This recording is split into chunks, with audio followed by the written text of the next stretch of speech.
La préparation des assemblées annuelles d'une société par action de la société est exigée par la loi.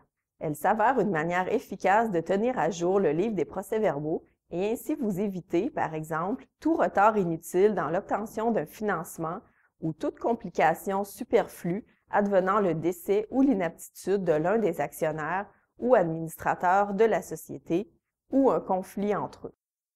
Les assemblées annuelles de la société se déroulent en 3 étapes.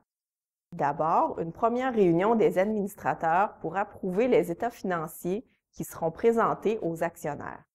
Dans un deuxième temps, l'Assemblée des actionnaires procède à la ratification des états financiers ou du rapport du vérificateur, à la nomination d'un vérificateur le cas échéant, à l'élection des administrateurs pour la prochaine année et finalement, lors de leur deuxième réunion, les administrateurs nouvellement élus nomment les dirigeants et, le cas échéant, l'expert comptable.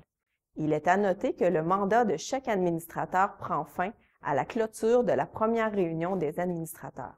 Les administrateurs doivent convoquer l'Assemblée annuelle des actionnaires.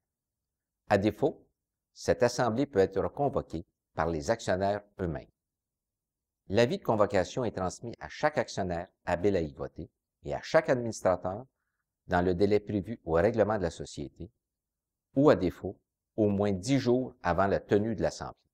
L'avis indiquera la date, l'heure et le lieu de l'Assemblée, ainsi que l'heure du jour. Il n'est pas nécessaire de mentionner à l'ordre du jour les questions qui y sont ordinairement traitées, telles que l'examen des états financiers et des commentaires de l'expert comptable ou du rapport du vérificateur, le renouvellement du mandat du vérificateur si nécessaire, et l'élection des administrateurs.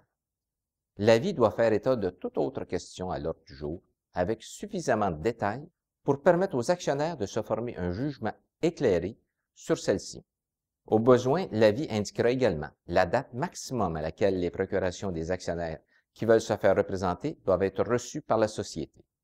Toute personne, qu'elle soit ou non actionnaire de la société, peut être un fondé de pouvoir.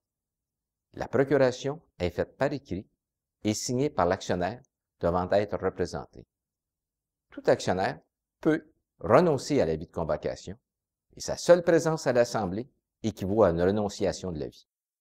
L'Assemblée annuelle des actionnaires doit être tenue dans les 18 mois suivant la constitution de la société et, par la suite, dans les 15 mois suivant l'Assemblée annuelle précédente. L'Assemblée se tient au Québec, au lieu que prévoit le règlement de la société. Cette Assemblée peut également se tenir à l'extérieur du Québec, si les statuts le permettent ou si tous les actionnaires habiles à voter y consentent. Si le règlement de la société le permet, une assemblée peut être tenue au moyen d'une technologie permettant à tous les participants de communiquer immédiatement entre eux. Normalement, le vote se fait à main levée ou, à la demande de tout actionnaire habile à voter, au scrutin secret. Une résolution écrite, signée par l'actionnaire unique de la société ou par tous les actionnaires habiles à voter sur cette résolution, a la même valeur que si elle avait été adoptée lors d'une assemblée. Normalement, l'Assemblée est présidée par le président de la société. Sauf disposition contraire du règlement, le président de l'Assemblée départage le vote en cas d'égalité des voix.